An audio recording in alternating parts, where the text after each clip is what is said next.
Thank you for joining us this evening. Regular scheduled council meeting of the Park City Council, March 27th, 2018 at 7 p.m. Danielle, would you call the roll? John Leonard. Here. George Glover. Here. Ben Sausada. Here. Melvin Kerr. Here. Tom Jones. Here. George Capps. Brandy Bailey. Here. Jim Schrader. Here. A quorum is present, Your Honor.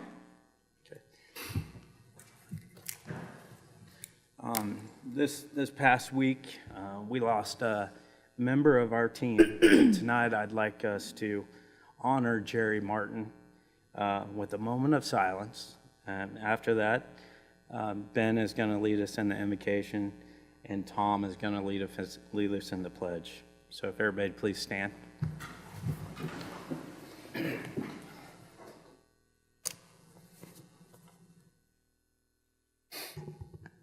Dear Heavenly Father, we thank you for the opportunity that we have to be here assembled together.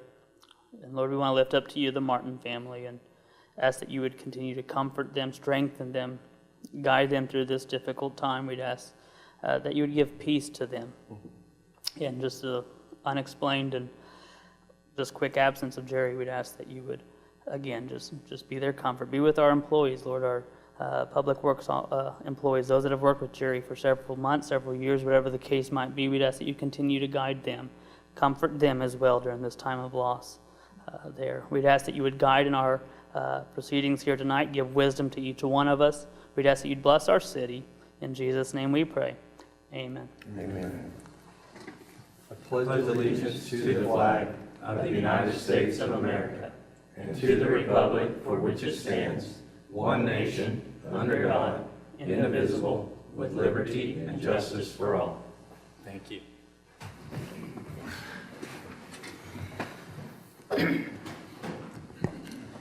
The next item on the agenda is approval of the agenda. George? Yeah, I'll make a motion to approve the agenda. And Jim? And I second that. We have a motion and a second. Not seeing any further discussion. All those in favor signify by saying aye. Aye. Opposed? And that motion passes 7-0. We don't have anything for awards or presentations? And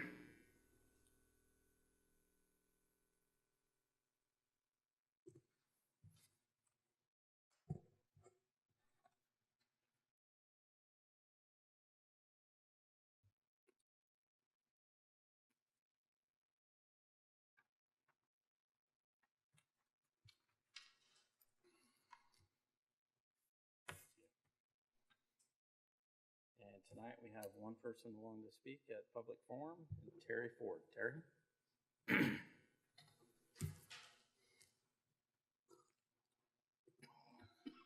Thank you, Mr. Mayor and Council. I'm new at this, so bear with me. I'm Terry Ford, 2618 Evanston. And I just wanted to talk about the designing of the Park City flag. I'm a week late on talking about it, but I would like to just suggest that you would put it out to the public or to the two high schools we represent to design it, and you could put up a reward for the winner of it or something. I know that's the way Wichita did it 80 years ago, and that would be a cheaper way of doing it, I think. That's really all I have to say. All right, thank you, Mr. That was all we had for public forum tonight, and we'll start with our staff reports with our city administrator, Jack Whitten. Jack. Thank you, Mr. Mayor. It's going to be short and sweet. Been working with, I believe, let me see, 4 potential industrial businesses to come to our town. One of them I got by way of one of our council members, Councilman Sausada, gave me a lead, and we followed through with it, and I think it's going to pan out for us.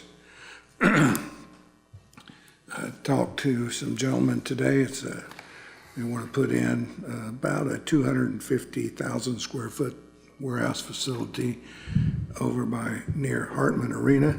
This is not a Lou Ribelli deal, okay?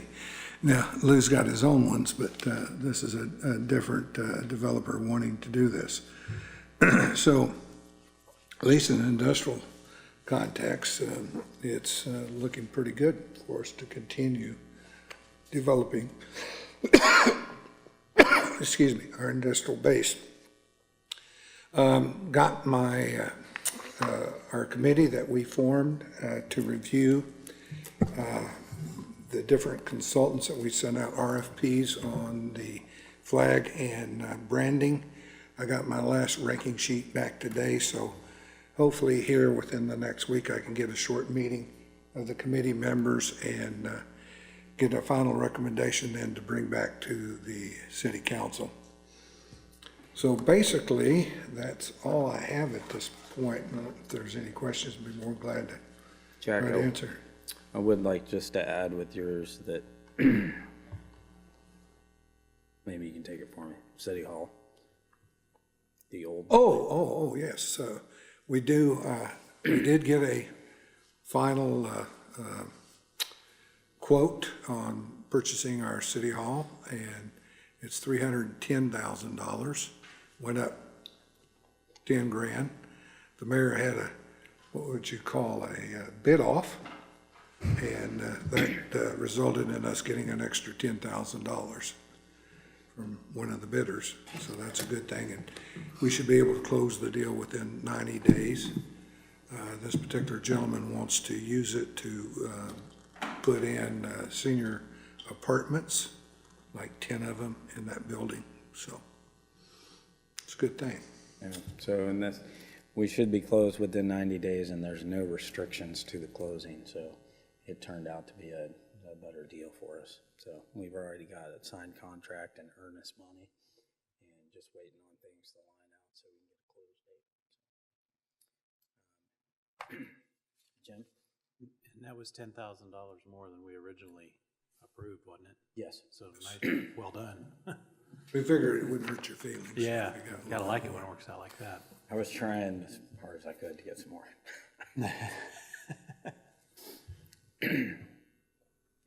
All right, does anybody else have any questions for Jack? Not seeing any, we'll move on to the consent agenda. Is there a motion? Jim?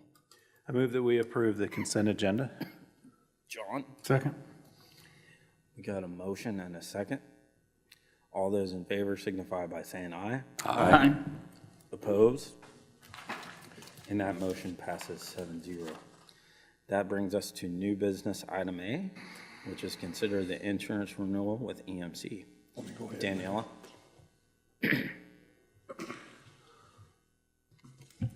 Mayor and council, good evening. We have for you the 2018 and 2019 insurance renewal for personal property and liability and our workers' comp insurance. We do this every year about this time. Every year in January through about January and February, we begin the renewal process with our insurance company.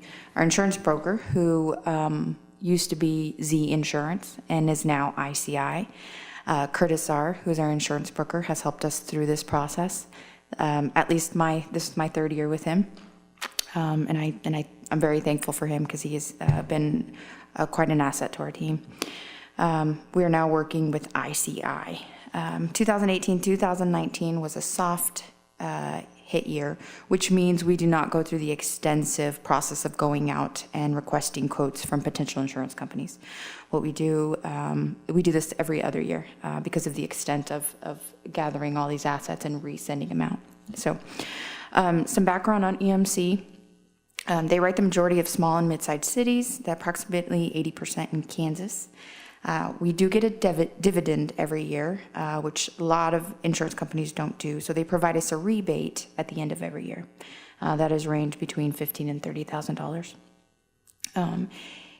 EMC also has local underwriting, local risk management, and claim services just in Wichita that we utilize. So we call a local company. They've done pretty well for us on our property as well as workers' comp. Dana could probably give you some feedback as to how well we're treated with them. We get pretty quickly turnaround time on claims, especially workers' comp. Not only did we get a dividend last year, but this year we also qualify for a, if you look about midway, there's a law enforcement liability rider that we add to our policy. Excuse me. Yes, law enforcement liability. We saved $700 this year on that, and that is because EMC provides a discount to municipalities who pay for the Lexipol software that shows we are tracking and training our officers. So we were able to qualify for that. That was a nice surprise. If you look to the right, you will see our total 2017, 2018 total, and then the 2018, 2019 renewal. And I know that's about a $16,000 difference, but I went ahead and added some credits we will be receiving in the next 90 days to keep it more compared apples to apples. The 2018, 2019 quote does include both buildings, and we have sold one tentatively, so we will be receiving a $5,700 credit approximately in the next 90 days. Also, we are removing 4 police vehicles. They're currently being listed on Purple Wave. We're about to sell on Purple Wave. That will be the credit we will be receiving if we remove these in the next 90 days. So that right there is about 10 grand. Our net increase is about 4%. And this 4% is primarily our workers' comp and our property insurance. On the property, the city went from insuring a 7,000 square foot building to insuring a 24,000 square foot building. Not only that, we have new equipment, we have new technology, and we have new furniture to go along with that. On workers' comp, our workers' comp premium, the invoice is based on gross payroll, classification of our employees, and past loss experience. So our most recent workers' comp audit, which is just essentially a premium audit, included a couple new employees, and it included the police department raises that were approved at the end of 16. So even with great workers' comp audit and a low loss ratio, we'll continue to see this cost go up over the years as payroll increases. If you could look, midway, actually a little bit lower, there is a cyber premium. I don't know if anybody's paying attention to that. It's a $256 premium. This rider was actually added through the recommendation. I'm asking that you approve that $256 rider. Earlier this year, Harvey County was hit with a cyber attack. The county struggled to restore the computer network at their courthouse, and it affected their driver's license office and their tag office. They had to actually close down a day because they struggled to recover data. This cyber liability would cover the city if we were to incur loss related to a virus, similar to Harvey County. If our data were to be corrupted, if our computer system were to stop functioning properly, the IT company that we would hire to remove the virus, reinstall software, this also includes public relations costs, this would cover that. In addition, our operating system and electronic data would cover the damage of our operational data, and by way of computer attack. So this includes a $1,000 deductible and has a cap of $100,000. It's an extra safety net for our city. I realize that we are protected through the police department network, but I think the risk is high enough that this would be something that is a minimal cost that would help us offset that risk. So that's pretty much it. I would be happy to answer any questions. Okay, Tom? She covered it. I was going to say I appreciate seeing the cyber premium being added. I don't like paying it, but it's some cheap insurance. Yeah. Butler County got shut down real hard too, so it was Harvey County, Butler County, there's been some others that have been hit, and you never know. And our local insurance agent and I've had a conversation about this several times. I'm glad to see it's on there. Okay. Ben? So on, if I'm reading that right, is the deductible in general 5,000? Is that what our? The deductible right now on our insurance, I heard you say the $1,000, but was that for just strictly for the cyber premium? That's strictly for cyber. What is Yes. our general overall deductible at the 5,000? Okay, The buildings. buildings, 5,000 for buildings. 5,000, Yes. okay, perfect. And I would just echo what Tom said there, the cybersecurity premium there, because our world is changing, our society is changing, whether it's hacks or whatever the case might be. It's an area that we need to take serious, so I'm thankful to see you taking a proactive stance on it, so I'd be in favor of that. Okay. Jim? Yeah, excuse me, I like the cyber premium also. Honestly, it seems like a pretty inexpensive thing to help offset some costs. That's a very real risk. I know the bank is spending probably hundreds of thousands of dollars trying to stay ahead of that, so that's good. I was just going to make the general comment that considering we're insuring so much more, the fact that our premium only went up by 4% is awfully good work by you and Curtis, so Yes, it is. I like what you got here. And I will add that we don't net in the dividend, but there's always a dividend. There has been a Sure. dividend, which even makes that, $15,000 to $30,000 less. And you didn't even have to play with the deductibles to achieve No, we this. did not change deductibles. We did that a couple years ago when I came on. They were pretty high. With several department heads gave some feedback. We also cleaned up some of the asset lists. So we got rid of a lot of stuff, added new stuff. So that cleanup saved us some money as well. Great. Okay. Sure, well, I would make a recommendation then that we go ahead and move forward on this item. So you're making a Yep. motion to approve the Yeah, EMC get as presented renewal? yes, sorry, my computer, my iPad shut down. And George? I'll second that. Okay, we have a motion and a second. Not seeing any further discussion. All those in favor signify by saying aye. Aye. Opposed? And that motion passes 7-0. Thank you very much. Thank you. That brings us to the next item, item B. And Daniela, would you call that for me? Item B is consider a resolution determining the advisability of the making of certain internal improvement in the city of Park City, Kansas, making certain findings with respect thereto, and authorizing and providing for the making of the improvement in accordance with such findings. This is for sanitary sewer improvements on Phase 5 of the Prairie Hills Addition. Jack? Thank you, Mr. Mayor. On your monitors there, you'll see a plat of Prairie Hills. This is hydraulic over here, and the area that he wants to develop is a cul-de-sac, which is, let's see, 1, 2, 3, 4, 5, 6, about 12 lots. It's similar in size to what we did up in Saddlebrook. And that's that area right there. This will be homes and not duplexes.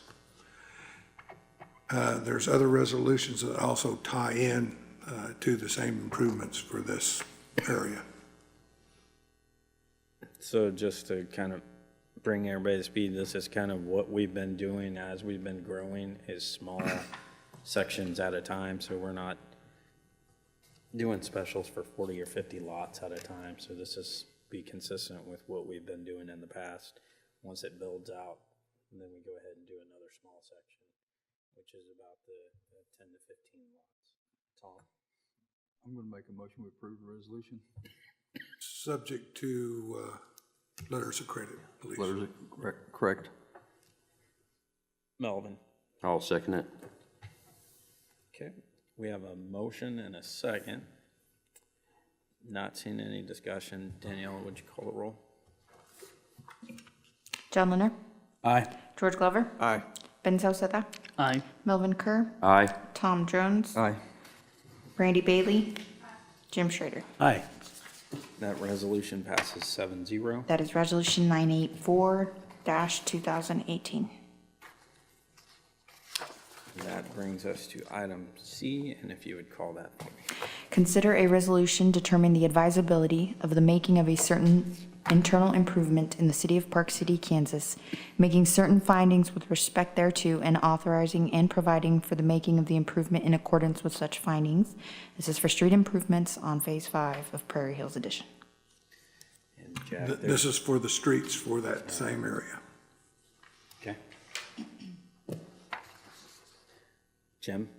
And I would move that we would approve that as Daniela just read. Subject to, Subject to the letters of credit. Yes. Tom? I'll second it. Okay, we have a motion and a second. Not seeing any further discussion. Daniela, would you call the roll? John Leonard. Aye. George Glover. Aye. Ben Salzada. Aye. Melvin Kerr. Aye. Tom Jones. Aye. Brandy Bailey. Aye. Jim Schrader. Aye. That resolution passes 7-0. That is Resolution 985-2018. And that brings us to item D. Daniela, would you call that one? Consider a resolution determining the advisability of the making of a certain internal improvement in the city of Park City, Kansas, making certain findings with respect thereto, and authorizing and providing for the making of the improvement in accordance with such findings. This is for water improvements, Phase 5, Prairie Hills Addition.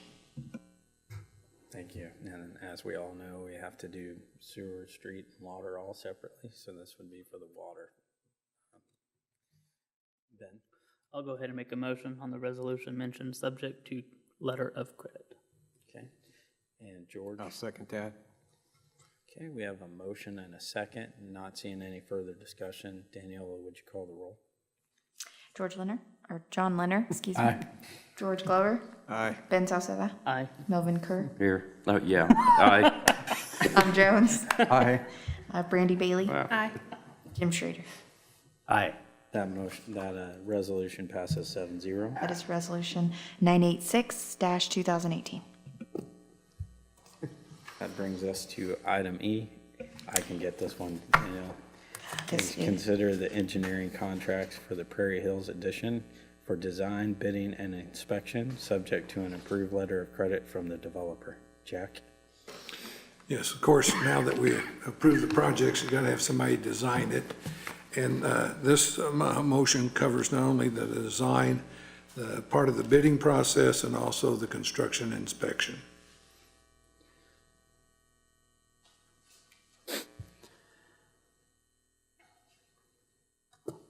Ben? Sure, I'd go ahead and make a motion that we approve this or, sorry, not, sorry. Make a motion that we do the contract for Prairie Hills Addition for build, design, bidding, and inspection, subject to an approved letter of credit from the developer. Okay. Jim? And I'd second that. Tom? I'll be abstaining to, in case there's a conflict of interest there. Okay. We have a motion and a second. Not seeing any further discussion. All those in favor signify by saying aye. Aye. Opposed? Abstain? Abstain. That motion passes 6-0-1. That brings us to item F, which is consider High Ridge Development replatting. Jack? Thank you, Mr. Mayor. As you well know, we sort of was giving about 70 some odd acres of High Ridge.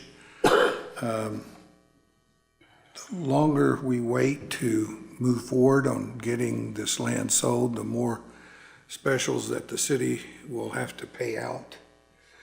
There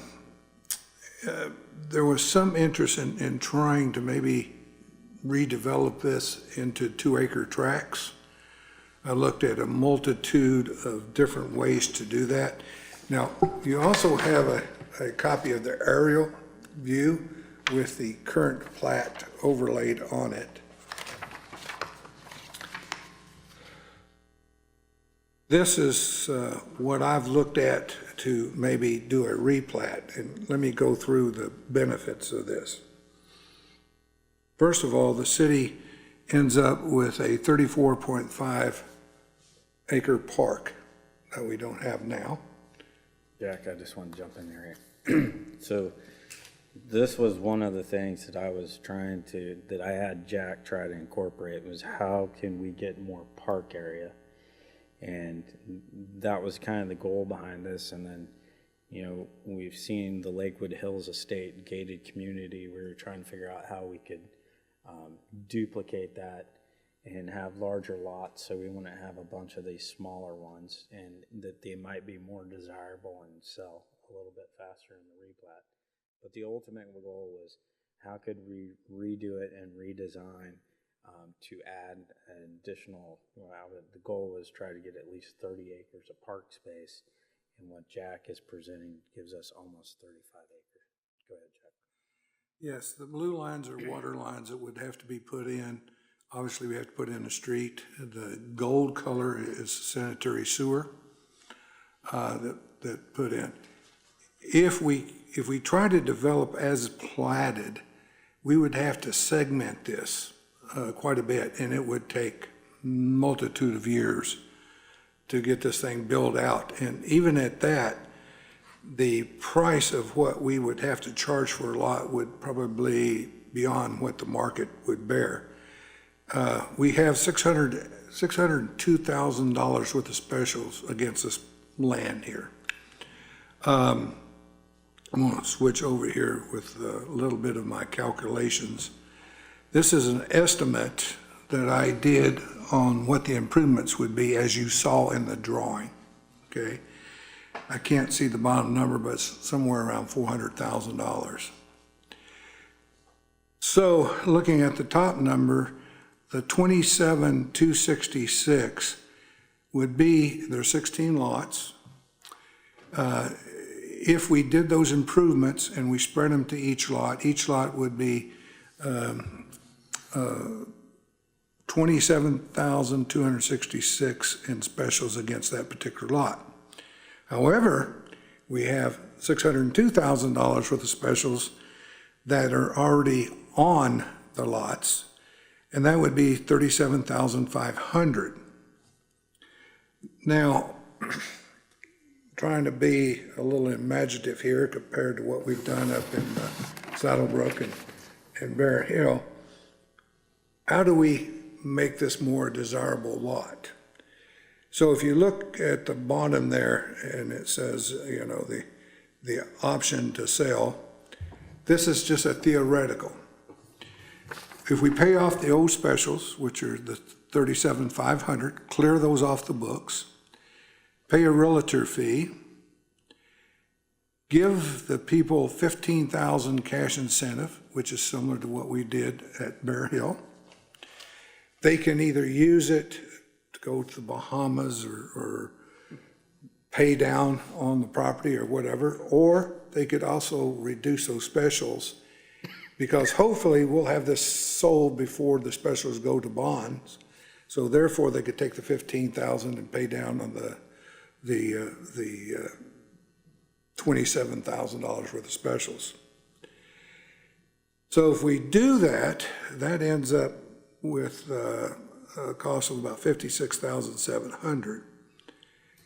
Now I say if we sell it for $60,000, we can cover all that cost. Plus we'd end up $3,300 to the good.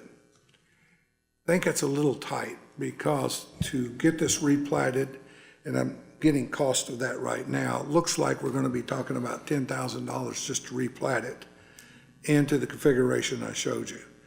Also, if we make this a gated community, there's going to be a cost of putting in the gate and also the monument in the front. Because if you're going to sell these and make them a gated community, it's got to look nice as well. So that puts us a little tight. So maybe we want to go $65,000, and that would give us approximately a $128,000 bumper so that we could do some of these and cover some of this cost. I think if you get much above 65, it's going to be a little tough to sell. I know there's some out there for 70,000 to 85,000, but they have wooded lots and some things like that we don't have here. And we want to be better than what the market is, so we can get these sold and taken care of. Now, keep in mind, there's some risk involved. If push comes to shove and hopefully we would never get into that situation here. Let me clear this off. If you notice, the water lines would be about $80,000. To build ourselves a buffer, we could pay for that under a surplus utility fund and not charge that to the project. That would also build a little extra cash in there for us to use. I'm not saying that we would do that, but we would have time to decide that once we get into this. Because what I recommend is that these improvements be put on a 2-year temporary note to pay the cost. Within that period of time, we're going to know if these are going to sell or not sell very good. And so we still, within that window of the temporary notes, we can go ahead and pay for the water out of the water fund or the sewer out of the utility surplus fund as well, to build us a little buffer if we need it, and hopefully we wouldn't need it. But this is the name of the game when you're dealing, we're basically being a developer here. And so with that, there is some risk. And I don't want to dumb down the risk here, because there is some risk. But there are areas that we can protect ourselves, as I described. Yeah, there are things we can do to help mitigate that. Yeah. And Jack is right. I mean, when we look at Lakewood Hills Estates, some of those lots are 80 to 100,000. It is in a wooded area. It's a little bit more desirable location, access. And I think if we get back to that $60,000-$65,000 range for 2-acre lots, I think those are going to be desirable for somebody. Because there is a paved road going into that. It still has easy access to the highway. You know, Coke's been doing some expansion. You could see some executives that might want to have that country feel with a little bit of land space, and this might meet that need where we could try to unload those. And then it also will get us those parks clear off the old special debt, which, you know, we wanted to reallocate because of the way it was spread the first time. Jack did 5 different concepts. We looked at those together and then brought the council president, John, in, had him sit down and review to see if we ought, and then at the end, we thought this 5th option was the best option that there was. John, I don't know if you have anything you want to add to that. No, I mean, I think this one here has less square footage of road surface, which kept the specials lower, has less turns and curves in the streets, which requires less manholes, less sewer turns, which keeps those specials quite a bit lower. It also kept us from having to resurface 69th Street, which also kept the cost down. Something I might say, if I can interrupt here, there's this open area right here. That is supposed to be a pond. If we built houses on the area that's called parkland, we would have to build another huge pond, and that would be very, very expensive. Since this is going to be basically grass, we're not going to have any more runoff than pretty much what we have now. And so this double line here is not a road. That double line is to represent a ditch to take it out to 69th Street, okay? We will have to put a culvert right in there, and I'm running this by the fire department because they don't like long roads with cul-de-sacs, obviously. But this has some advantage, I think. We have 69th Street that backs up to the lots to give the fire department access. Also, we have this 200-foot wide easement that they can have access to. But if push comes to shove, we can, right in this area here, put a 24-foot gravel road and put another gate back there and give the fire department the key if they have to have another access point.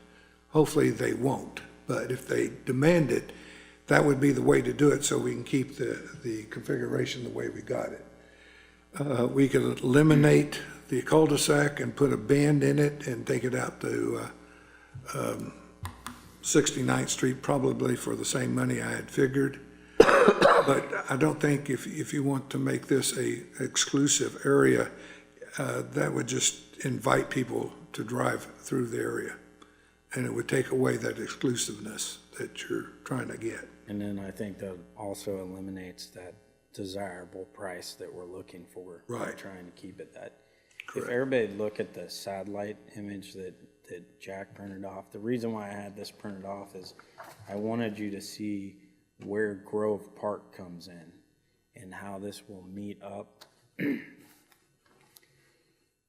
with the new park so that we can tie this in together. And really what I'd like to do when we get to a point is how can we really make this park sharp and design and lay it out well, tie it into the walking paths, maybe have some, trails or something through there, just to add some more activities to the city. And it'll tie into Grove, so it will connect up well versus kind of just being stuck out somewhere out in the middle of nowhere. Another advantage here, if we do this, is there's a little piece of road missing to connect it up to Grove. And if we develop the park, we would make that connection. So that would give all of High Ridge access to the parks along Grove Street as well. Ben? Just a question concerning the parkland area, meeting up with the lots there. When we're talking about exclusivity there for this area, and then we're talking about a park area next to them, and I guess it depends on how we look at, what we look at doing with the park. Would that de-incentivize some people from moving into this area if we have a park right next to them, or? I don't think it would, because I feel like it's going to have more of a golf course type feel to it where it butts up to the back. I think it would actually make the lots more desirable, knowing that anybody that lives right there can walk right out their backyard and they have a park. They're not necessarily, if, somebody's looking for this land, they kind of want to be away from people or houses. They're not going to have houses right in their backyard. And me personally, I think these lots would be more desirable than the other side that butts up to 69th Street, just because you have that open field behind you. Are you gonna put in a golf course? No. There's a lot of possibilities of what we could do. The disc golf has been fantastic. It'd be nice to have another disc golf course somewhere within the city, but I would like to see some type of hiking, nature type stuff or walk. We're talking more along that line, not more of along playground, necessarily playground equipment type, Hat McLean type Yeah, feel to it. but that's, that's still at some point we have to sit down and just kind of lay out what we'd like to do, but, it would be nice to have a nice laid out park that we can start with fresh dirt that's never been touched and go through a process of designing something that's well thought out. If you look at Grove Park, for example, the pond, all those houses that butt up against that, and people are in there fishing and stuff. It doesn't seem to bother those people, if you're concerned about it, you put up a wrought iron fence with barbs on the top of it. And that tend to keep the undesirables out, or just put up a privacy fence, And we're talking about gated, though, community already Yeah, in general. yeah. And, this, because of the position it is, we would probably want to, and get with the chief on this, the time element of when that park would be open and closed, so we don't want to calls the chief, a bunch of calls, and what's this guy doing out here in the backyard here running around or something? So, As long as we go through, and not that it hasn't already been done, just thorough planning, that will help. yes, we really need to look at the park and what do we want in the park? You want playground equipment, walking paths, definitely. I really think the possibilities are endless with what we could do. it's just more important, do we like the idea of having an additional 35 acres of park space? I like this place. I like how it ties into Grove Park. If you look at the park, I was involved in setting up that whole row of parks there. And one of the concerns there was the same concern you have. Well, all these houses are going to be butting up against those. In fact, we were able to sell the lots quicker because we had an amenity there that we could show the people. And actually, one section, 20 acres of that, we made enough money off of it that we used to funnel right into the park and build the walkways and stuff, so. Okay, you good, Ben? Jim? Just a couple of questions to understand it better. So the entrances would be Upchurch and then Reese off of Hillside, but we're saying we would not pave 69th to, what is that, McKenna? Am I understanding that right? Where the asphalt stops currently on Grove Yeah. to Hillside would not be paved. I was trying to figure out why don't we want to do that again? I mean, Because, obviously there's some cost because to the that. county's on the other side of the road right now, and they're not gonna pay a dime to do that road, so it'd be 100% on Park City. Okay, but we still would have 2 paved entrances out of the 3, No, right now, we only plan one entrance off of Hillside. just the one off Hillside. Okay, I was trying to track Now, with all now, that. if the county fire department requires another entrance, what we would do is, like I showed you over here by the cul-de-sac, Yeah, I saw, yeah, you Here. were talking about that gravel road. yeah, we could put in to keep it put in a gravel road 24 foot with a gate there and give the fire department the key, and that would probably satisfy them. But they've got all of 69th Street with a bunch of fire hydrants on it to access any fire on that one set of lots. So tonight, okay, I like this layout. I like this plan. I like the parks. I like how it connects. You know, I like where you're headed with all that. But what are we asking tonight? Are we just talking about a plat, or are we getting into the cost of we want to develop this? No, right now, we're giving you a design to consider. If you like it, then we're gonna go out and have it platted in this format. Okay. 'Cause And I we're was- talking about somewhere, I've already got prices on it, around $10,000. Okay. Well, I generally like it. I just wanted to know the big picture because I'm not a big advocate for the city developing any lots. There's developers that'll do that. And so does this then meet with what plan a buyer would want? You know, let the development to other people. There's been other cities got in trouble doing that, so I don't. I have asked several developers, they're not interested, not with the load.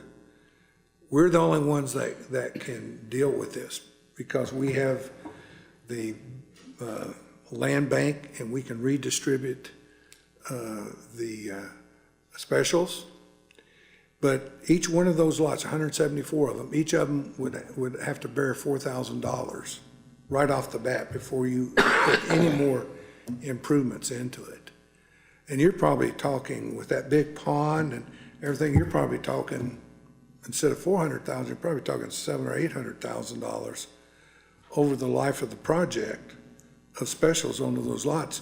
And I don't think those lots can withstand that. In fact, the west portion, they're having trouble. They want to give us, by the way, another 16 lots, but we'll talk about that later.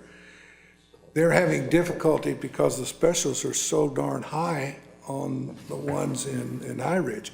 In fact, Jay Russell and them, when people bought the lots, they had to give them money to pay down their specials or they couldn't sell the lots. So that's a big issue. Nobody's going to touch this. If you take $4,000 times, that's $600,000. You divide that by 70 acres, how much a cost per acre is that? Over $9,000 an acre for all land? I don't think anybody would take that. Well, if that's a problem here, it'll be a problem everywhere. That will affect the market in whole and developing land. I mean, That will develop this, that will cause a problem selling this land, I can Right, assure but you I'm that. just saying, if it's a cost here, it's a cost on any land. Well, that, I mean, what makes the cost higher on this land versus, because it's Across. got $602,000 worth of specials already on it. The initial developer, sorry if I could break in, just because I remember what he's getting at. The initial developer that developed it, if you remember, there's a huge pond that's at 69th and Hydraulic. They Yeah. tied the specials in with this land clear over based off drainage. oh, okay. So this That's land. the piece I'm missing. Right, Okay. yes, that's what it is. See, that's what makes it undesirable, because you got to clear $600,000 worth of specials before, if we didn't have that, then yeah, we could probably sell it, but that's a big Which issue. is the reason why the developer gave it to us. Because he knew he couldn't do anything with it. Okay. Yeah. I'm okay with the plat. When we get into the next phase of this, hopefully we'll have, a lot more knowledge and be able to think about this one for a while because I'll be honest I see with you, where you're you're gonna going. put $10,000 in it, and if you don't think this is possibly a good deal, don't spend the $10,000. Well, that's where I'm going. I don't want to open the gate unless I know kind of Either where we're that, trying to go with this or thing. we could sit on the land for the next 15 years and pay the specials off, and then sell the land, which I don't think that's a desirable. No, I'm open to options and figuring out a way to deal with this. Like I said, I just kind of wanted to understand enough tonight to know where we're headed. Right. Step one is this plat, and $10,000, while, it's a fair amount of money to some, in the big scheme of things, and the issues we have with this land and getting it to move, that's probably a good investment. So that, since George isn't here, I can say this, and he's probably watching TV. I'm thinking that we can use MTBE money to fund some of these costs, and then we pay that fund back when we sell the lots. Because we don't have this money sitting aside in the budget somewhere to do the platting and stuff. So we'd have to borrow it and then pay it back to MTB as we sell lots. You're talking about I the still wanna 436,000. get back to the point Yeah. that tonight we're looking at, do you like the concept of this plat layout and the direction that we're looking at going? And if you do, then I just want to get approval so that we can see what it's going to cost for the plat, and then we go ahead and get that done and approved, and then we can let this sit for a while and start thinking about options on what we can do to get this property moved when we have it replatted. If that makes Okay. sense. Jim, are you good? I'm good. Tom? We spent a lot of time talking about a park over there, and that land's already there, we own it, so we can do anything we want to, whether we plat this or not. I'm looking at 18 lots. What if we go do this and sell 3? And we sit on the rest of them because nobody wants them? Well, Have you done a market study at all to find out if there's any interest in that property up there on big lots? there's not that many available in the area. There's 18 there now if we do it. 16, but yeah, that's beside Well, I the counted point. 18. Okay, They, well, that's part of the risk. okay. If you don't sell it, if you don't do something anyway, you're not gonna sell it, in which case you're gonna pay 100% of that $602,000 Okay, over the next 15 years. okay. So it's kind of one of those situations we're being kind of thrown into that we don't really want to, as Jim would say. We don't really want to, but we have no other choice. Either that or just sit back and pay the specials for 15 more years at everybody else's expense. So we got to figure something out so that we don't have to do that. And we did it successfully in Bear Hill. We did it successfully in Saddlebrook. We did it successfully in Prairie Wind. Those were Prairie different, they Hills. were already there. They were already there, and we bought the lots and sold the lots. This, we're developing it. Well, we're replatting it. That's And what we're then doing. I was gonna make a comment about the road I think Jim was talking about. There's roads that they're talking about coming up to the park. It will never go into that development. It'll stop south of it, so, the road off of Grove. Yeah. It won't even get in there, it'll go into the park south of it. And then I got another issue, talking, and we kind of whizzed by that real quick. If we can't work something out here with the specials, the city can carry them. We had that come up about 6 weeks ago when Bel Air was over here talking to us about some lines on 45th Street and said we wouldn't go do that. So now we're flipping and we're gonna do it? We were talking about extending a water line down on 45th Street and maybe assuming some of the cost, and you said that the city wouldn't bear that cost? Because there's no payback. Well, there might not be here either. Well, there could be here. Okay. There, it wouldn't have been. Absolutely would not have been a payback. I'm not against this, it just seems like we're jumping out here and we don't know where the stars are gonna line up or not. Well, you could start developing as platted, but I can assure you with all those curvy streets and everything, you're gonna end up with probably $30,000 worth of specials. And then that's where Tom was wrong in one of his statements. While it is open land, we cannot go in there and do a park because it is currently platted the way it's laid out. So it's not platted for a park. Yeah. This is what it's platted for now. Okay. So if we want a park, this would be part of the plat. But while it is open ground, we cannot go out and start doing a park. It's platted for this residential neighborhood that you see. Okay, but there is an open area down through the middle where the one development would have had a parcel through the middle of it, open, that could be park, without even being replatted. Are you talking about this? Yeah. Power lines. Those are where all the power lines I are. understand. If you notice, the That's what he's got park written on. far west lots are bigger, 3.2 acres. It says parkland because it's titling this entire 34 acres. Okay, It's just that could be written right here, too, okay. All right. not just right there. There's two lots in the west is at 3.2 acres. The reason that is, they're bigger, because there is a easement, a large 120-foot easement going through the back of those lots. By the time you take the easement out, they end up about 2 acres, even though when they look out their back door, think they have 3 acres, but Right. same easement goes through Bear Hill. You know how wide that is, so. It's in my backyard. Tom, are you good? I'm done, yeah. John? I like this plan. Obviously, I had a little bit of info in advance and talking about it and planning it, but I think this gets us the most bang for our buck and keeps the price fairly lower than what it would be, especially with the specials that are prior assessed to it. The one thing I was just thinking of that might maybe add a little bit of income into the bank of what we're putting together here, but the access off of Hillside, I guess.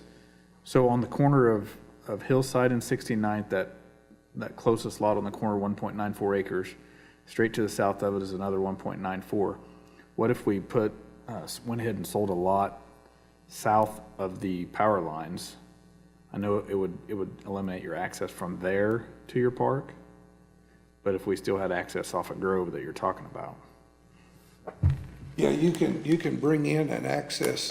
So if you sold 2 lots here, or one big lot there, that would driveway off of Hillside, that would add another 60,000 or whatever you want to price that lot at, if your access off of Grove gave you access to the park.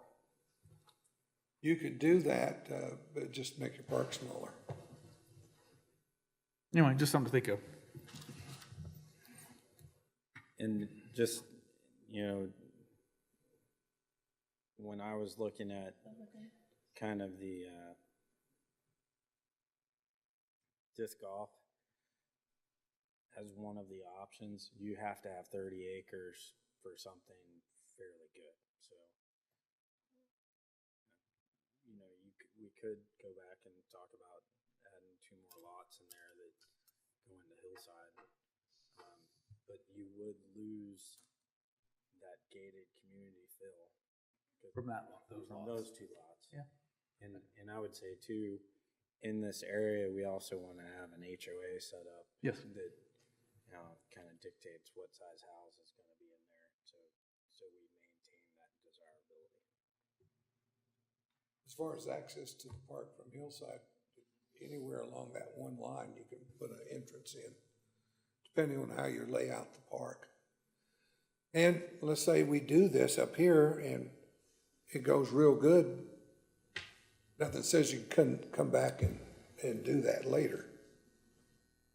But if you have a bad experience with that upper part, you don't want to continue The worst part is getting the water and sewer over to those two lots. yeah, it's gonna be quite expensive, because see where the blue ends?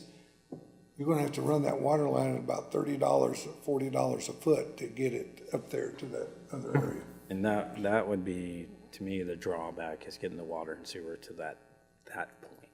Is the sewer on this bottom horizontal line? The sewer is the tan line that he's Okay. got, so it comes back there off of 69th, down in between, and then crosses underneath. Pretty close. Plus, if you create The houses, south there has water and sewer though too. if you put more pavement in that area, it's also gonna force you into dealing with the water. Maybe even building somewhat of a small pond in there somehow. So, Might lose one of your lots. And are you needing a motion to support this, or what? That's what I'd like, is a motion to support this, and then we go look at plating it. I'll make a motion, we support this concept of developing this high ridge land, and allow you to proceed to the next step. Then do you want a second for discussion? Yes, second for discussion, please. Okay. I want to make sure I understand this right now, Jack. As it stands right now, the land that was given to us, we have the old specials on it that we're responsible for at this point. $602,000. So basically, we've been given a gift with a big bill. So it's not much of a gift. If we move forward with this concept here of developing, or at least platting this so we can get it to somebody, a private investor, private developer, whatever, it helps shift the burden from the city somewhere else. We're the only ones that can, a private developer won't probably touch this because of the existing he has no way of erasing that 37,000. Now, let me go back over here so you can see this. If you look under option to sell, we can do this. We can price, let's say, price the sale of each lot for 60,000. We can take that 60,000 and pay off 37,500. By the time you sell all those lots, you've cleared the old specials off. A developer can't do that, okay? And we can offer an incentive for somebody to buy the lot, which the developer, he could do that, but I doubt that they would be able to do that, so. So replatting, or moving forward with our concept would allow us to get this burden off of our shoulders, basically, through moving forward. Now, nothing says that once we get it platted, if a developer walks forward Yeah, and wants to buy it, heck, I think we would make him a deal on it. and I would say, once we have it replatted, we try selling it and seeing if a developer would take it. I think we make an effort at that to see if we can unload it, and probably partner with that developer in some way to make sure these numbers work out and we can make that happen. But I do think that we should make an effort, because that's the way a lot of land is. Somebody comes in, developer buys raw dirt, they replat it, it increases the value of it, and then sometimes they sell off sections, or a landowner will replat their own land and then turn around and sell it for a profit because it's been platted. So I guess at the heart of what I'm saying is that it would be good to move forward, because it's going to begin to shift the burden off of Park City, and it will take away, ultimately, if we sit on this for 5, 10, 15 more years before we do anything, we're just dwindling down our own money, basically, or costing ourselves. Daniela? Something I wanted to mention, Ben, we do have a land bank, which is this land has been placed into the Park City Land Bank, which currently the taxes are being deferred and abated. So we're not making payments on this land. So I didn't want you to think that we were actually making these payments right now. Sure. But it just hurts us long term, Yeah, basically. they're just sitting there in limbo right now. Yeah, so I would be supportive of moving forward then at this point, and Okay. Melvin? I really like the looks of this plot here. Who's to say, though, if this don't take off, can't we mimic that park into doing what we got there, or not? What do you mean? Splitting those up in 2-acre plots on the park, and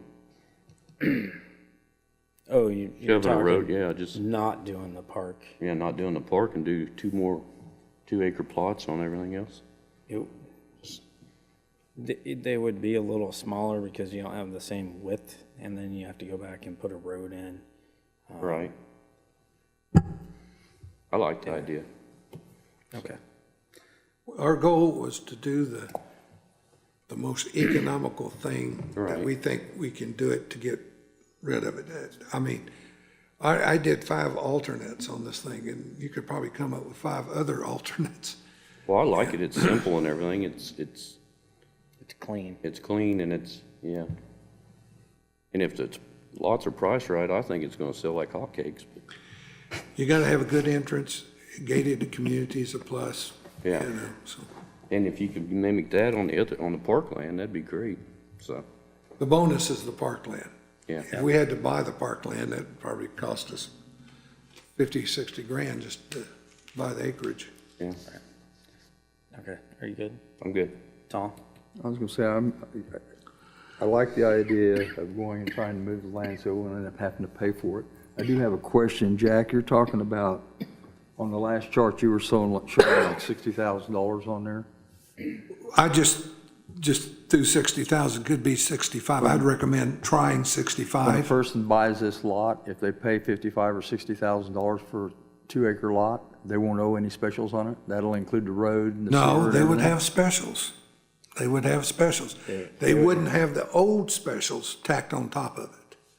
They would have $27,266 in specials, which is not bad for a lot that size. In fact, that's excellent for a lot that size. Yeah, so if you look at the numbers that are on your screen right now, so the 37.5 is the old specials, which is basically the drainage for the pond that's on the other side. Right. So with that sale price, it would pay off the old specials, but then it would have the new specials of the 27,000, which would be for the water, street, and sewer going in. And then you have what we looked at as a 15 or a 20-year, what that monthly payment would be. If you have somebody willing, I mean, a 2.5, 3-acre lot in a gated community with a paved road access at 60,000, I think is still a deal. When you think of Bear Hill specials were 25,000, and those are about a half-acre lots. So here you're talking 2,000 more possibly, and you're getting, a 2-acre lot, so. I'm supportive of what we've got as a motion on the table. I'm struggling with the city investing any more money in this if it's not recouped. So if we do the sewer and the water, we need to collect the money back and the street. So, other than that, I'm on board. Okay. George? Yeah, I like the kind of country feel to the lots and the fact that they're 2 acres. A lot of people want more than 1 acre when they go out and they start looking at property. And I think it has a country feel to it, even though it's within the city of Park City, it has that country feel. I like the gated community aspect. I can also see maybe down the road putting some walking paths in there or some kind of area, a running path or walking path or something where the kids or families can walk down at night and through that area. It's got a kind of a woodsy area look, feel to me. So I'm very supportive of this. I also think along the ditch, that we would have a access easement along there so the lots on the north side can walk through to the park without having to walk through somebody's yard. Right. Yep. So, and then, Jack pointed out, if we did this and we incentivized it with the 15,000, that can be used in multiple ways by the homeowner, and if they wanted, they could take the 15,000 and put it towards their specials and get it, just pay it off when they do the deal as well. Melvin? An average sized lot is, you say a half an acre? No, that was in Bear Bear Hill. Hill. So that's bigger, okay, so, And we've had several people, and those lots go for what? we sold them for 20,000, 28? 20. 20,000. with $27,000. So you're talking 80,000 for 2 acres, right? At that rate, yeah. At that rate. Yeah, we've had some people And now out you're there gonna be buy, 50,000? buy two lots together because they wanted the bigger lots. Right. We had a lot of requests for bigger lots, but that was the biggest we could go, was take two of them put So together. you're looking at 65,000 minus 15,000, so 50,000 for, Plus the 37.5 minus, because we pay those specials off. Right. but yeah, that's, okay. Okay. Brandy? Jack, I like this idea. It's a good idea, and I like the idea of the parkland to try to get more amenities into the community. I just have a question though, up here in this top part that was platted, where you had that red X on the 2 acres? Yeah, where the that clear area there, Right, so that there's was not for a, a pond, there's not one there now, correct? correct. Okay. And with this being parkland, because the more rooftops you have and the more roads you have, the more water concentrated.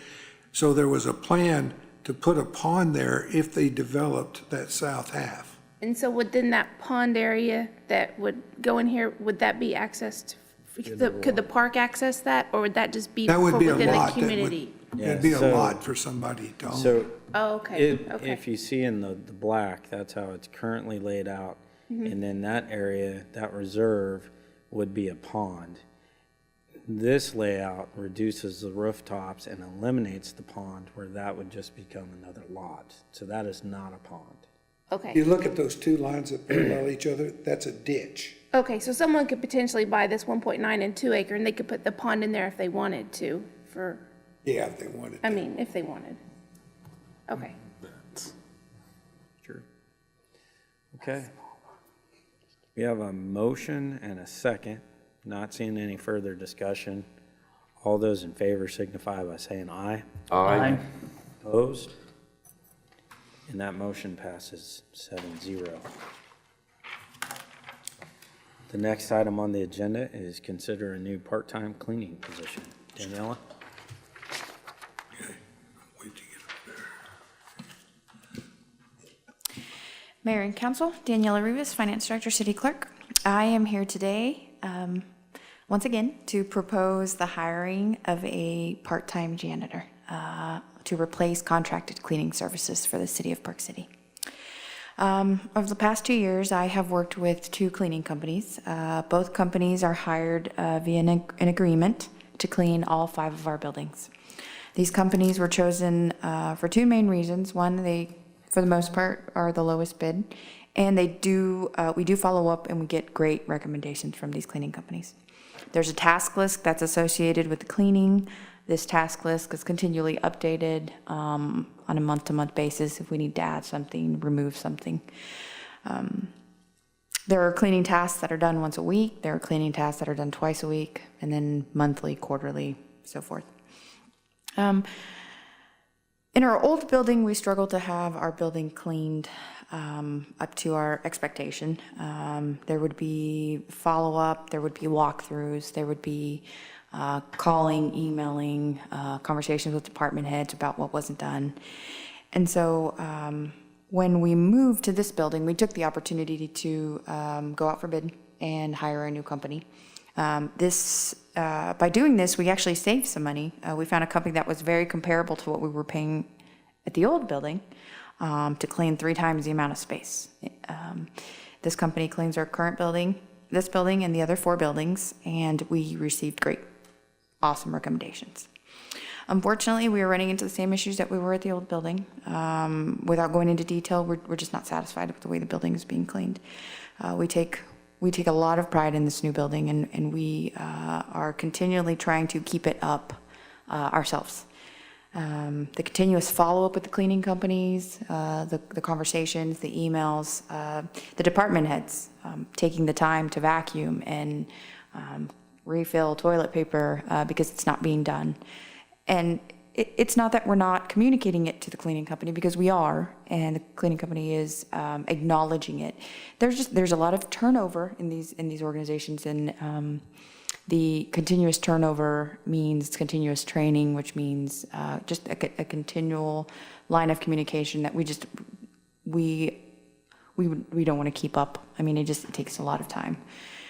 I'm asking today for your consideration of this part-time position that would include hiring someone who would work part-time to clean all 5 facilities. This position would work about 26 hours a week. On the screen above, you will see, and included in your agenda packet, we calculated that in order to clean our facilities with our current task list and taking into consideration the square footage of our buildings, there's an industry standard, which is ISSA cleaning standard. They establish a framework for schools and government facilities on how to objectively assess your cleaning needs. And so they say that it's about 3,000 square foot per hour. So if we take that standard, throw in some travel time, we're looking at 24 hours. I mean, that's what it required to clean our buildings on a weekly basis. We are asking for we're asking for the hiring of a part-time janitor, which would be a 26-hour work week. That extra couple hours would allow us to include things that we do minimally now. For example, vacuuming. There's a lot of carpet in this building, and it shows pretty well. So we would like for the carpet to be cleaned maybe 2 or 3 times a week.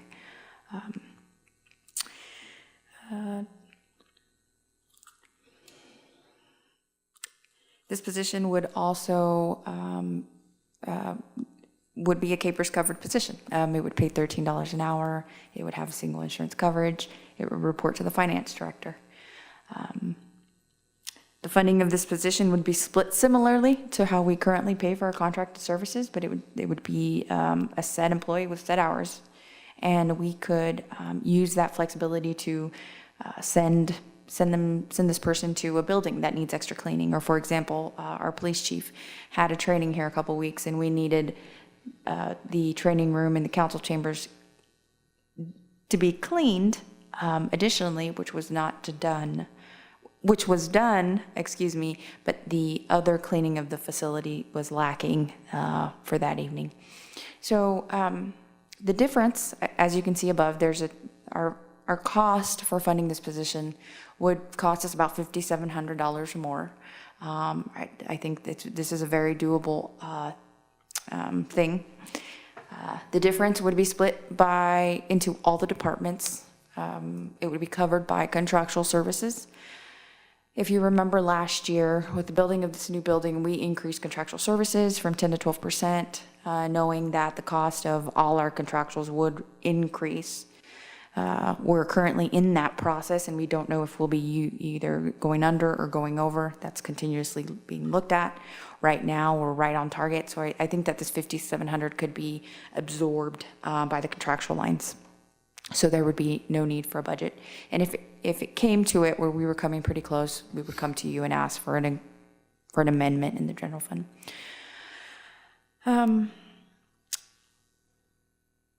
This one was a little more simple than last time, so if you have any questions, please feel free to ask. I just want to say a couple of things. I know when we first came into this building, my recommendation was that we hire somebody because we'd have more control, and I think we'd get better output and better performance from our own employee than doing this. But it was decided to go ahead and go out for contract. And once again, we find us in the same position that we were in the other building. Danielle, can you tell me approximately how many emails you've sent this quarter to the cleaning company? This quarter, I didn't look at the quarter, but in the last 6 months, it's been 18 documented emails on things that were lacking, on follow-up. There's been texts, there's been phone calls, there's been the cleaning crew has been sent out several times to re-clean what was supposed to be cleaned and wasn't cleaned. Not only that, I want to mention this.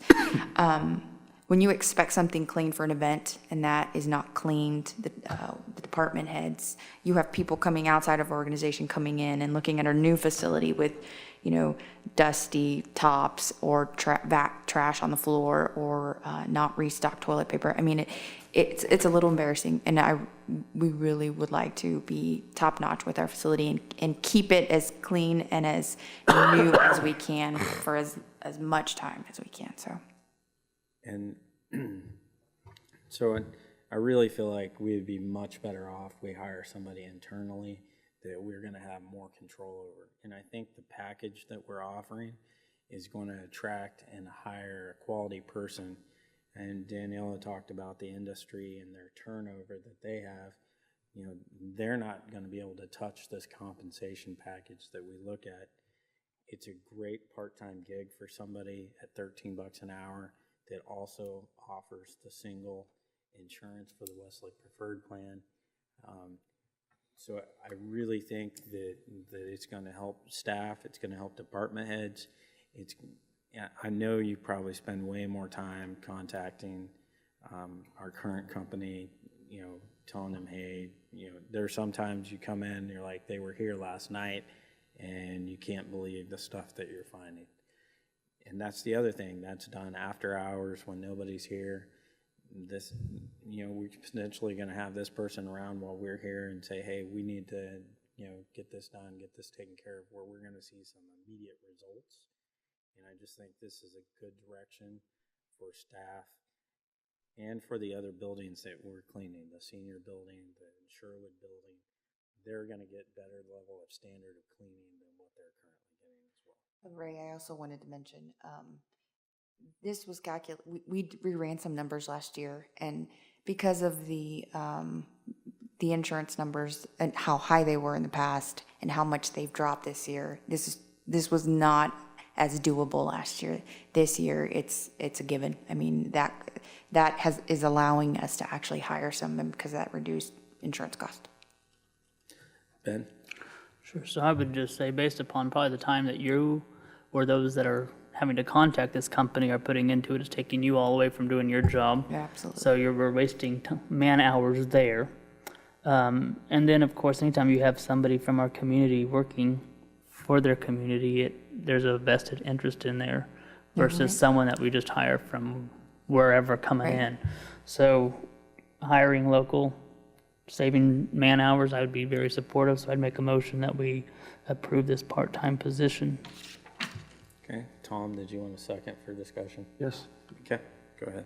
I was gonna make a motion. All right. Okay, we have a motion and a second. All questions got cleared off. So without seeing anything else, all those in favor signify by saying aye. Aye. Aye. Opposed? And that motion passes 7-0. Thank you. We heard it loud and clear. The next item on the agenda is item H, which is considered the league training for new and re-elected public officials. Danielle? Mayor and Council, the Kansas League of Municipalities is putting on a 2018 Governing Body Institute and Mayor's Conference on Friday, April 20th and Saturday, April 21st in Topeka. I believe Friday is the Mayor's Conference. Actually, no, Friday's the Mayor's Conference, and then in the afternoon, the Governing Body Institute starts and goes through Saturday. This schedule is included in your packet.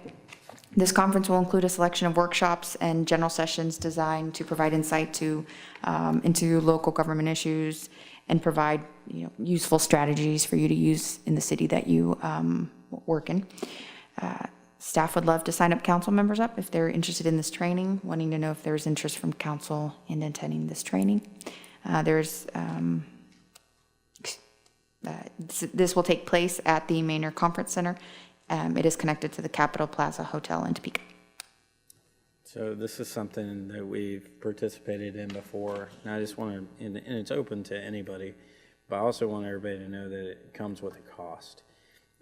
And part of that cost is hotels, and in the past, we've had council members have us get hotel rooms, and then they didn't stay there, or they didn't show up for it, and so we're wasting money. So we want to make sure anybody that wants to come is committed to coming. And then also just, council in the past has always, probably turned in a gas receipt for that, but we don't turn around and fill out a mileage sheet and bring back all these things for reimbursements. So I just want to make sure that we keep the same thing that we have been doing. Turn in a toll receipt or gas receipt on what it actually costs you to get there.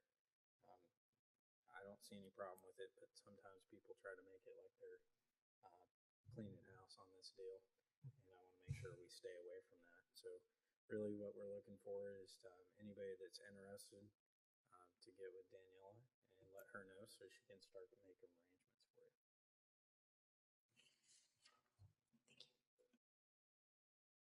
Tom?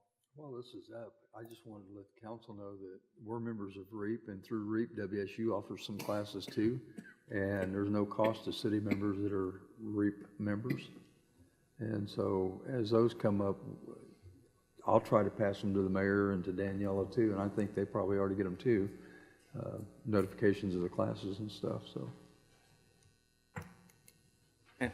So you've all been updated with dates and times, so if you look at your schedules and planning and you've looked over where you got, just send Danielle an email, let her know that you're interested in what days, and if you can't go on a Friday night, make sure that we're aware so we're not getting a hotel for a Friday and then find out nobody stayed there.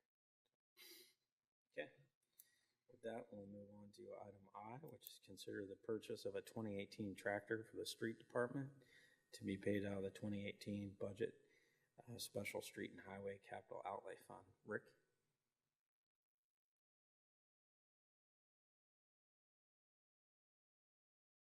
It is now. Thank you, Mr. Mayor, council members. We are requesting council's consideration on the purchase of a tractor. This would be a replacement tractor. Our existing one is 2008 with about 724 hours on that. We got that in the year 2008. I'm not positive on this, but I think we paid about $28,000. We got that and a flex wing mower at the same time. I believe the cost on that was about $28,000. The current one that we have is about 89 horsepower, and that's used to pull our flex wing mower. Our flex wing mower is a deck that has 3 compartments on it. It essentially is 15 feet wide.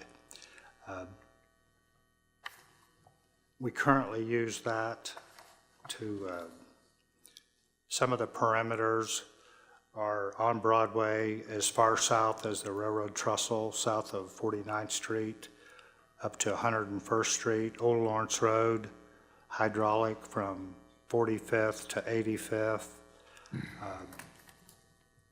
The retention ponds, the right-of-ways at Heartland and Wild West World. 77th from Broadway to the half-mile line of Hillside Hydraulic. 85th from Broadway to Hydraulic. Essentially, by using this mower, 1 pass with this mower is equivalent to 3 passes with one of our side mounts. So there's a lot of time savings involved when we use this mower. We sent out specifications for this tractor. Some of those include 130 horsepower motor. We did change the size on the mower. We don't believe that the size of the one now is not enough for the steeps and the hills. And also, we need to have 4-wheel assist drive on that. The one that we have now does not have that. The 4-wheel drive that sends power to each of the wheels, get more traction on that. It's more conducive to doing the steep parts of what we do. 4-speed transmission, forward and reverse on that. Cab, air conditioning and heat. This, now how they make the cabs on these tractors are all glass enclosed. And they're very hot in there, so you have to have air conditioning. 2 mechanical SCVs, that's the hydraulic hookups. rear independent 540, 1000 PTO. That's the turning speed of the shaft. That's also compatible with our current flex wing that we have. 3-point attachments with the draft link, center link, and sway bar controls. The tires on this, to give you an idea, are the numbers here is about 67 inches tall, the back tires. Front tires are just about 4 feet tall. They're both lugged, which will help us with the traction.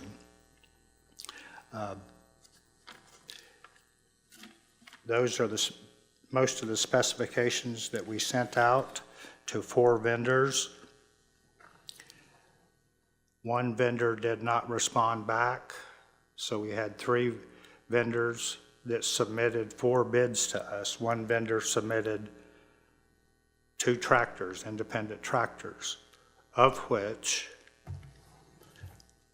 one of the tractor sizes was too big for us. It was a 145 horsepower tractor. We just simply do not need that size of a tractor.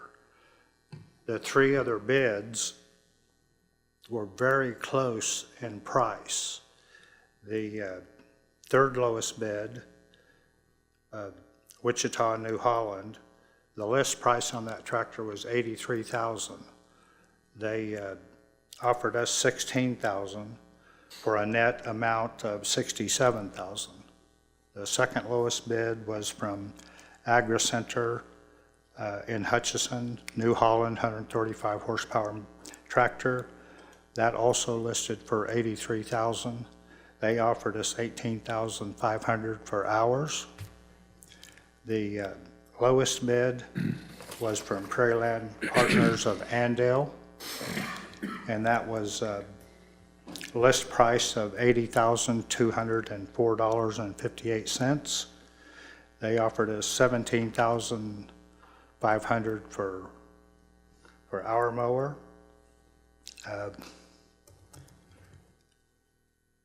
If we paid $28,000 for our mower 10 years ago and we're getting $17,000 back now, that's a pretty good return on that. So you had the low bid was Prairie Land Partners, right? For the Yes, sir. 62704. So Yes, did sir. you have any preference between the John Deere or the New Holland, or are you recommending the lowest bid? we would recommend the low bid from the Deere from Prairie Land Partners of Andale, and that amount $62,704.58. Okay. Tom? I was gonna make that motion, that we approve the low bidder Prairie Land Partners Andale for a bottom line price with trade of $62,704.58. And that be paid for out of special highway and out of streets and highways. Capital Outlay Fund? Okay. Melvin? I'll second that. I had a couple of questions. Don't we have some other John Deere equipment too that we just bought? Yes. Isn't the Bobcat or a skid steer? Yeah, and Okay. we've had either the New Holland or the Deere would Right. be, those are both good brands. Yeah. And what kind of stereo system does this? No. Second. 8-track tape, right? 8-track. All right, there you go. All right, Melvin. Jim? I had a question also. I'll lead it with a comment. What's the world come to where the John Deere's actually cheaper than the Ford New Holland? It used to be the other way around. You bought the Fords because they were cheaper. When- So it surprised me. But that Us leads too. me, I'm sorry, go ahead. Us too. We thought the same thing. Is there any difference in warranties? Because I know the new tractors have a myriad of computers and electronic switches, and they're not as mechanical as they used to be, so they're very Most expensive of to repair. these were the same. I can't tell you the exact warranty information. Most of them are the same with the power and the powertrain and the engine. Okay, I support the motion then. Okay. We have a motion and a second. Not seeing any further discussion. All those in favor signify by saying aye. Aye. Opposed?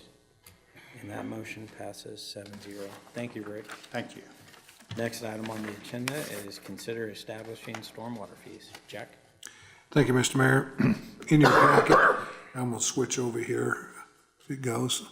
I went and did a survey of area cities that have stormwater fees. If you look at your list, and I don't know why PowerPoint decided to take the dollar sign and put it on top of the dollars, but it did. As you can see, they range from residential $2 to $7.88 in Valley Center. Commercial and industrial, there's a variety there also. Mulvane has a pretty stiff one, and also Valley Center. A lot of them are based on the amount of square footage. I think if we're going to do this, and I hope that we do, because we do have some projects that we really need to do, and it could use the money that this could generate. I think that at first that we don't try to really go overboard. I just looking at the numbers, I think Bel Air has a very reasonable fee. $2 for residential and $10 for commercial and industrial users. I don't think that you would get a big gripe out of anybody with that. I talked to the cities and asked them how they came up with the amounts that they charged. Only one that really had a study done was City of Wichita. The rest of them, they just said that they just came up with the figure. They weren't really specific. I don't know if they used darts or what, but they did not use a professional consultant to come up with the fees. The only one that did that was the City of Wichita. And none of them have been taken to court over what their fees were.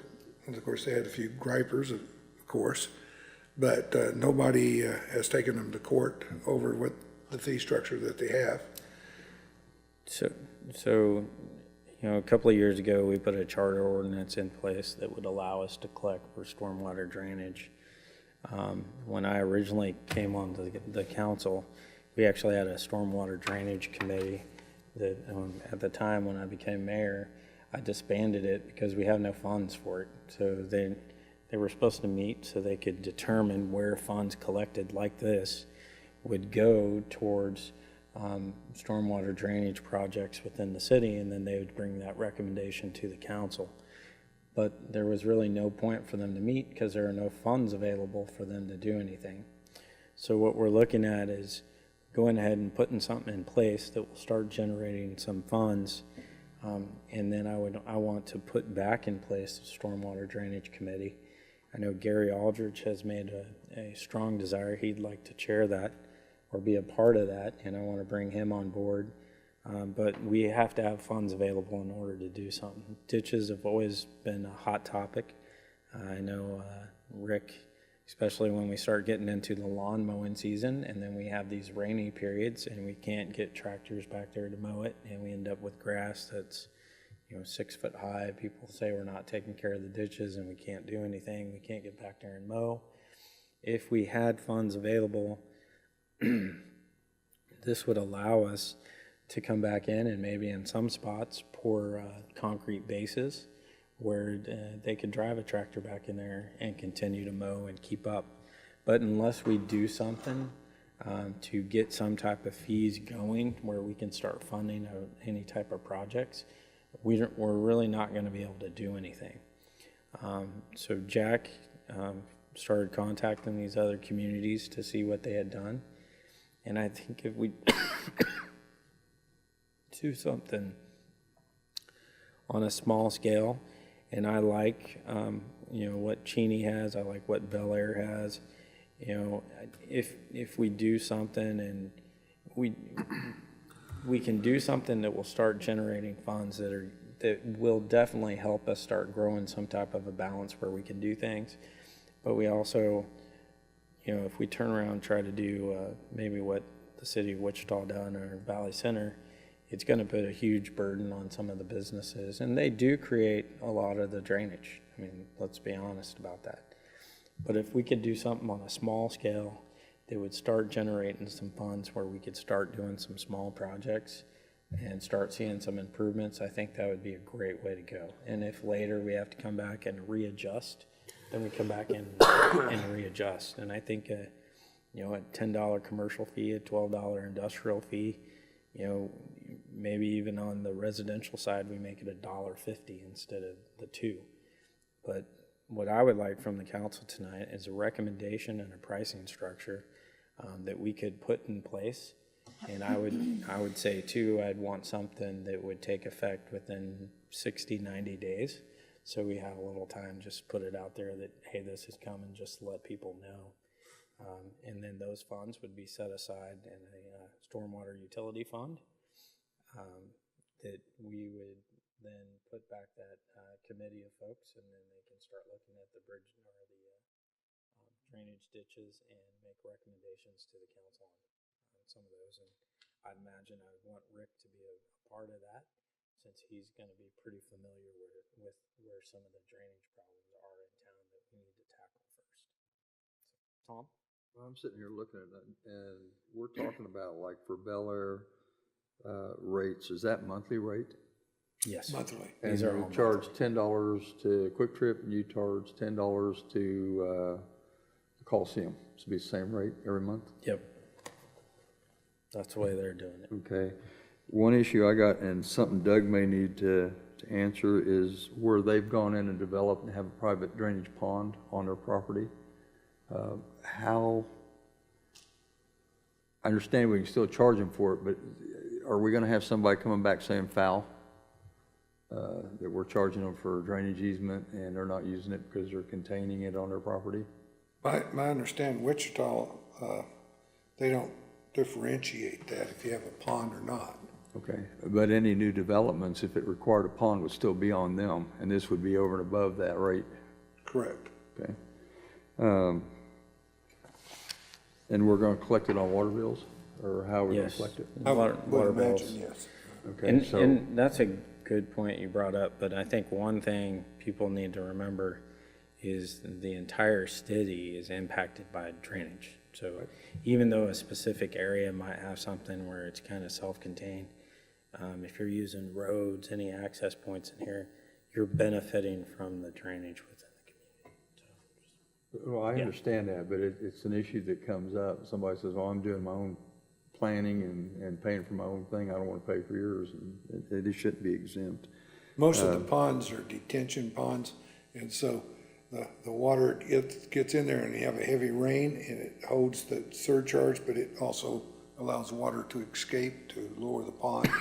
So still the people downstream get some of that That's extra assuming water. it's still a retention pond. Right. Okay, then my thing on collections, we're going to end up with the same thing here, where we have people that don't get water from us, they'll get a bill separately. So this is going to be like trash or like recycling? Yeah. Okay. Just want council to think about that. And I carried a petition several years ago. This was passed once, and then it was called at a council meeting, and we carried a petition for it, and it went to a vote, and it failed. But I don't think it was well explained when we had our vote. Something we need to be on board with. It's something we're going to live with forever, and we need to start fixing some of the stuff we got. So I support it. All right, Jim? Oh, actually, Tom's discussion answered my questions. I was curious if that was $10 a acre or a customer, or I was trying to quantify that. Okay. Okay. Ben? So if we just followed for instance, the Bel Air structure there, and so we're talking about some of our new local businesses like Fried Pies or the donut place or whatever, they're being charged $10. Then we're gonna have the industrial buildings that are housing and they're gonna be basically charged the same amount. Is that correct if we use that structure? Whereas if we use something more like the Cheney structure, that would differentiate that a little bit, would that be? Yeah, Correct. so I mean, this is really open to discussion on how would you want to do it? Would you want to impose something here that's maybe $1.50 residential, $8 commercial, and $12 industrial? This is Yeah, complete discussion. Sure. I mean, These are just what communities surrounding us are currently doing. and this is gonna be obviously a little bit of a shake. I mean, it's not a huge, but we're already dealing with, some parts there on increased fees. So I wouldn't want to be I wouldn't be in favor of too high of an increase across the board, there on that. I do think that we need to take care of what we have. And it's an issue that faces my ward specifically there, is the ditches issues and things like that. So, for that, I think it's something that we do need to consider. I would probably favor a structure maybe, and again, we have several of these new startups. I would favor a structure, maybe $1.50 residential, $5 commercial, and $10 industrial. Okay. You repeat that structure again, I'm sorry? Sorry, $1.50 for residential, $5 commercial, $10 industrial. I think it would be right to separate the commercial from the industrial, just for the fact that there is a big difference in land usage and cost there. Absolutely. Jim? Tell me again, Ben, just how'd you grab those numbers? I mean, I'm trying to quantify this whole thing, and I'm like, I kind of get that we want to, we don't want to put anything too big on the residential, but what was the logic for the 5 and the 10? Well, so I'm looking at, I mean, just even as a small business, from a small business perspective, I know it's, if you take $10 or whatever, it's $120 a year additional there that you're fitting in there. Not necessarily major, but at the same point, when we're going to be increasing our cost to them, from a city standpoint, I would like to see it as in a more minimal state if possible. Does that fit into categories, Jack or Ray? I mean, Those are commercial, standard. would that Those be are just our retail people then? Yeah, those are kind of standard ones that everybody use. Residential, commercial, and industrial goes along with the zoning. Sure, yeah. I know he was concerned about fried pies, for example. But you got to realize, you take their walls that go up, there's a rooftop there, and also they have a share of the parking lot also that drains. So, Yeah, but once again, we start getting too detailed and specific. We're looking at something that's a minimal cost that probably won't get a whole lot of griping, but is going to generate funds so we can do something. But it's a complete whiteboard. I mean, you have the totals in front of you of what other communities are doing. Me personally, I think, I've said it a couple times, $1.50, Ben did. I would like to see $1.50 on a residential. That's just kind of where I'm at. I feel all right with that. On the commercial side, I'd like to be under 10. On the industrial side, I'd like to see something a little higher than that. So it's just kind of open discussion to see if we can get to a point where everybody would agree on a structure in those categories. Okay. yeah, if you get too wild with it, then you're going to get challenged on it. Well, how'd you come up with that? Well, that's what I'm doing here now. I'm like, Yeah. I don't want to be grabbing That's the numbers. reason why you want to keep them low, so you don't have that problem. And that's where you come back to the city of Wichita, who's doing $2 for every 2,139 square feet. I don't think we need to get that technical. That'd be so hard to track, yeah. Well, the difficulty of it, but think about what that does for some businesses or even some residents that have bigger places. I mean, that's significant. Let's just be minimal. And still, when we think about the 3,000 plus customers we have, when you spread that out, even if you looked at that $1, that generates $3,000 a month. But we're looking at some different fee structures. It might bring in $6,500 a month. Over a course of a year, that gets us somewhere we can go do a project. Yeah. You use Wichita's rate for Hartman Arena, you'd be paying about $65,000 a year for storm drainage, probably. And I don't think we need to be in that ballpark. No, I wouldn't. We still want to remain where we're business friendly. Right. Where we can attract businesses to come in. And I think you tell somebody, oh, hey, Park City's got a $6 commercial rate on stormwater that's added to your bill. Nobody's going to be like, oh, we can't go there. I remember there was quite a bit of discussion when Wichita did it. They had some fallout from commercial developers, and I don't want that to happen here, so a little bit why I'm questioning. I'm not against it by any means. I just wanted to really think into the number we assessed. Very good, Jim. I'm good. Yeah, I'm okay.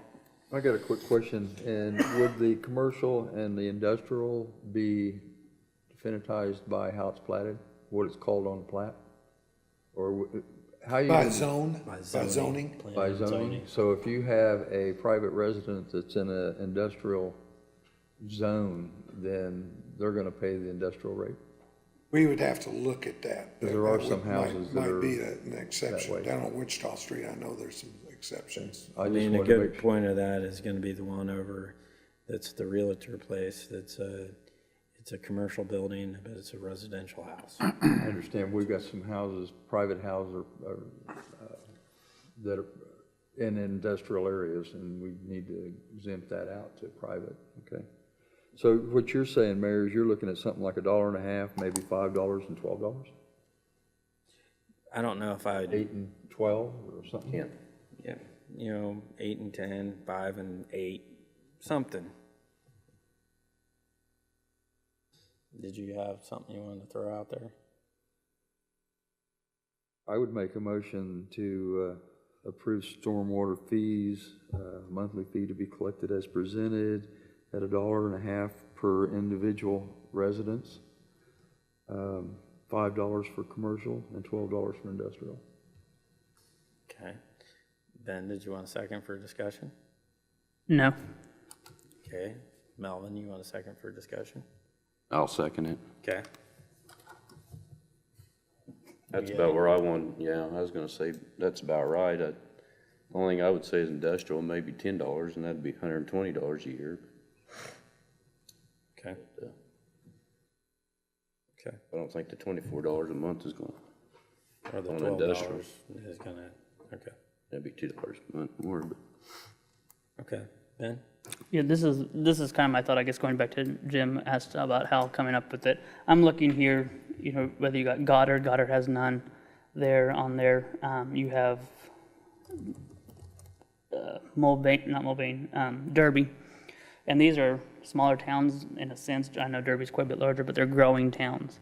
And they're not imposing large or any type of stormwater fees on there. Now, that's not feasible for the simple fact that we're not in the same position they're in. So I think from an economic standpoint or an economic development standpoint, we don't want to be un-business friendly.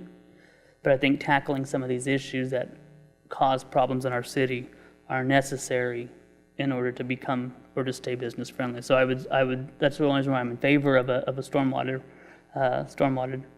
fees, is just for the simple fact we need to fix some of these problems. But I definitely wouldn't want them to be too high, which is why I suggested $10 at max on industrial, just simply for the fact that we don't get too, especially if we're already talking about possibly needing to come back and reevaluate later on down the road. I know that's not set in stone, but for the time being, let's do what we can without not overdoing it. And we don't want to be Valley Center, and we definitely don't want to be Wichita. So I would, that was my suggestion there. I'm not opposed to $12, but I would agree with Melvin. I think we should reconsider that at 10. Would you reconsider 10? Yeah. I would Melvin, make, Yes. would you say? I would adjust my motion to $10 for industrial. I'll second it. Okay. I think that $2 gets lost in the weeds on an industrial water bill, but that's okay. I see Mulvane's got $1.25, and it's pretty obvious that's not working for him down there. Okay. So what are we at, $1.50? $1.50, $5, and $10. I would ask that since we raised the industrial up, that we lower the residential down to $1.